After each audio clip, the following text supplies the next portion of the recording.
Aujourd'hui, c'est le grand jour. Enfin, le grand jour si on veut. Parce que ça fait des semaines que je dis que j'ai un projet secret, un truc énorme, révolutionnaire.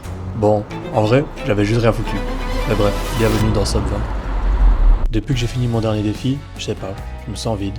Il y a même mes médailles qui me jugent du haut du mur, genre « Ah ouais, Vlad, hein, on dirait que t'as pris la retraite, hein ?» Du coup, je me suis dit, faut que je me relance. Un truc simple, mais assez dur pour me faire douter. Et là, je me pose sur ma chaise comme un philosophe du dimanche. Je me dis, ok, nouveau projet. Mais lequel? Reprendre la muscu? Non. Devenir influenceur running? Je suis devenu fou ou quoi? Et c'est là que la lumière s'allume.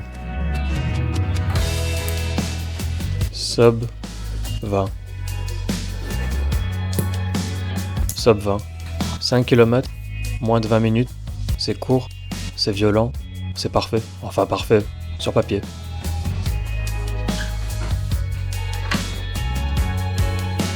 Je fouille dans mon placard et je tombe sur mes chaussures. Il y a une lumière orange qui sort comme si j'avais trouvé un trésor. Bon, c'est juste mes running plein de poussière, mais l'attention est là.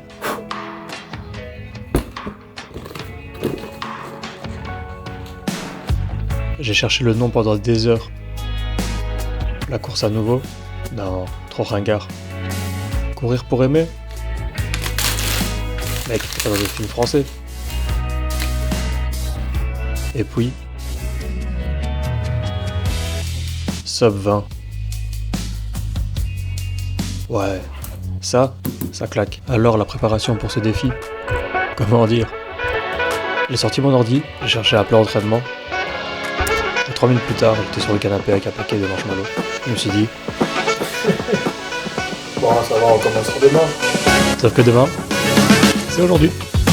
Bon, pour ceux qui voient pas trop l'idée, Sub 20, c'est faire 5 km en moins de 20 minutes. Ça veut dire courir à 4 minutes 10 km. Je sais, dit comme ça a l'air facile. Mais je me suis rappelé que je suis pas quelqu'un qui adore courir. Je suis juste un fou avec une caméra. Donc on va enfiler ma fameuse paire du marathon, mes chaussettes favorites. Et on va voir si on va réussir ce défi. Folie, invincibilité, franchement je sais pas. Mais bon, on risque de le découvrir d'ici quelques minutes. J'enfile mes chaussettes fétiches du marathon et j'enfile mes chaussures comme si j'allais sauver le monde.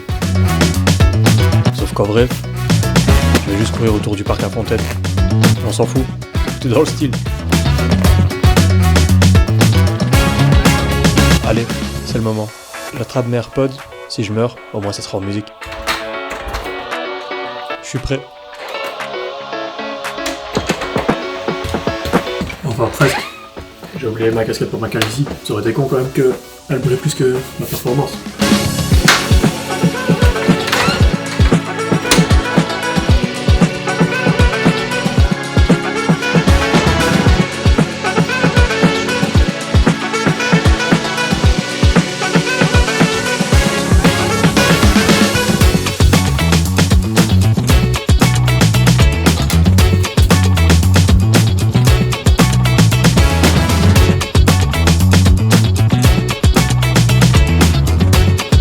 Le jeu assez simple, 2 tours de parc La Fontaine, 20 minutes pour le faire max, c'est parti.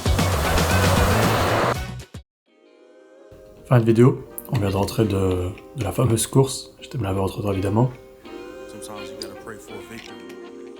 Tout d'abord, pour faire un peu la morale, avant de savoir si j'ai réussi ou non le défi, il faut savoir que c'est important de se dépasser tous les jours, de se mettre des défis, de sortir de sa zone de confort, donc je vous encourage grandement à le faire tous les jours.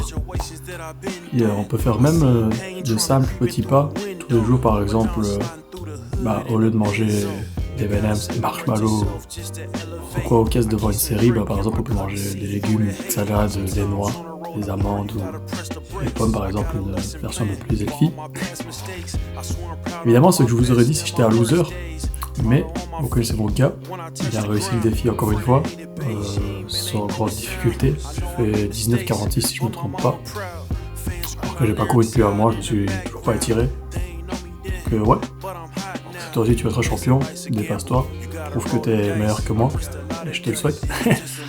Entre temps, et le projet ça va. Abonnez-vous, likez la petite vidéo, mettez un commentaire. Si vous le faites pas, bah c'est pas grave, Dieu ne les aura jamais. Ciao.